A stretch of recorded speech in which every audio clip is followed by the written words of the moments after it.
A reflection for the third week of Lent. The covenant with Moses. So Moses took the staff from the Lord's presence, just as he commanded him. Then Moses raised his arm and struck the rock twice with his staff. Water gushed out, and the community and their livestock drank. Numbers chapter 20, verses 9 and 11. Hope does not disappoint. Really? Even this year? Hope does not disappoint? Wildfires scorch the earth.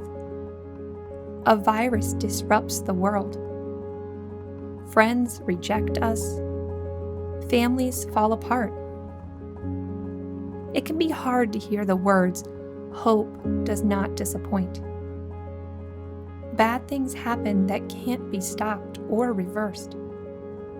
How does hope not disappoint? What kind of promise is this? The Israelites are not overly enthused with the results of the promises that have led them out of slavery. Surely, they were not expecting to wander thirsty, hungry, and tired in a wasteland for years on end. Similarly, in this endless pandemic season, we have been called to let go of our expectations. We settle for more screen time, more faces disguised by masks in hallways, more changed holidays and traditions. Perhaps like our own, Moses' frustration is clear. What shall I do with these people? What are we supposed to do with this reality? When the next step makes no sense, or the solution is murky at best, it is only reasonable to feel disappointed, abandoned. Moses struggles with a people who expect their exodus from slavery to look different too, to have less wandering and to simply have water to drink. How does one find water, sustenance, when there simply isn't any? How can you trust you won't die of thirst if you don't even know where to find what you seek? Except, we don't always know everything God has placed in front of us. Truthfully, who in a million years would expect water to flow from a rock? Perhaps Moses hoped for a roadmap to a well or a spring. Instead, he is told to strike the rock. And, sure enough, water. In the Gospel, we see Jesus and the Samaritan woman at a reliable source of water. Jesus says to the woman at the well, "If you knew the gift of God, if only you knew what God knows." The conversation is nothing she expected, and like her, God gives us what we need, whether we know it or not.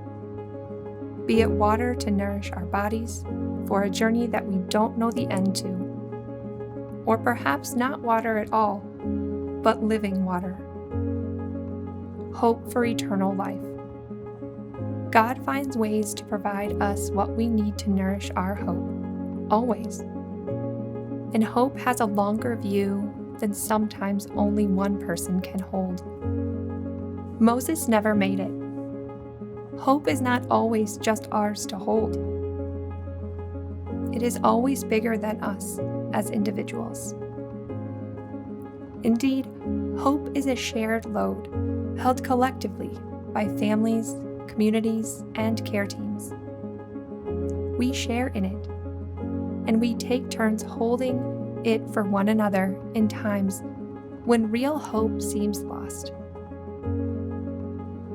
Moses carried hope for the Israelites that eventually got them to the Promised Land, even if he never made it himself.